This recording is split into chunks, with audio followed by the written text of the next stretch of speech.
ছেলেগুলো কুসুমের সাথে খুব খারাপ কাজ করলো আর ওকে আধমরা অবস্থায় নদীর পাশে ছেড়ে দিল।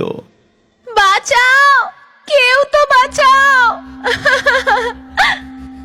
কুসুমকে সাহায্য করার মতো ওখানে কেউ ছিল না।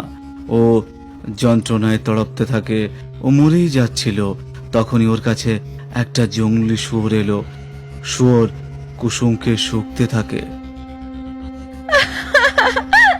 ওই পিশাচগুলো আমার এই অবস্থা করেছে, আমি ওদেরকে ছাড়বো না, কখনোই ছাড়বো না। কুসুম নিজের প্রাণ ত্যাগ করলো আর ওর ভূত ওই জঙ্গলি শুয়োরের শরীরে প্রবেশ করে গেল। জঙ্গলি শুয়োর ভুতুড়ে শুয়োরে বদলে গেল। শুয়োরের চোখ লাল হয়ে গেল আর এখন ও প্রতিশোধের আগুনে জ্বলতে লাগলো। ফকির বাবা আর গ্রামবাসীরা ভুতুড়ে শুয়োরের সত্যিটা জানতে পারলো। তাহলে ওই ভুতুড়ে শুয়োরে কুসুমের ভূত আছে আর ও নিজের সাথে হওয়া অন্যায়ের বদলা নিয়েই ছাড়বে। কিন্তু ওই ভুতুড়ে শুয়োর ভালো মানুষকেও তো ছাড়ছে না। আমরা কি ভুতুড়ে শুয়োরটাকে মারতে পারবো না? ওই ভুতুড়ে শুয়োর খুবই শক্তিশালী। ও প্রতিশোধের আগুনে জ্বলছে। যতক্ষণ না এর প্রতিশোধ পূরণ হচ্ছে, কুসুম এই শুকরের শরীর ছাড়বে না। কিন্তু এটা কি করে সম্ভব? তোমাকে দুটো গ্রামের ছেলে আর লোকেদের অমাবস্যার রাতে একত্রিত করতে হবে।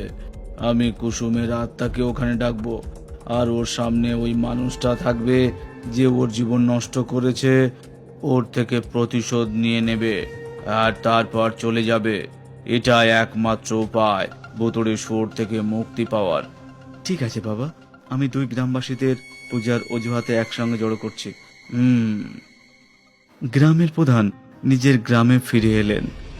সকল গ্রামবাসীদের আগামী অমাবস্যার রাতে একত্রিত হতে হবে। ফকির বাবা ওই ভুতুড়ে শুকরকে কোনো করবে আর তাই জন্য সবাইকে আসতেই হবে।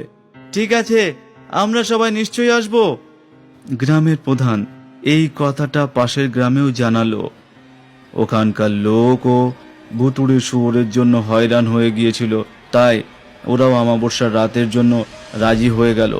সব শেষে অমাবস্যার রাত চলে এলো। গ্রামবাসীরা ওই জায়গায় একত্রিত ছিল। সবাইকার হাতে মশাল ছিল আর কিছুক্ষণ পরেই ফকির বাবা ওখানে পৌঁছালো। সবাই কি চলে এসেছো? হ্যাঁ, সবাই এখানে আছে। ঠিক আছে, তাহলে আমি আমার কাজ শুরু করছি।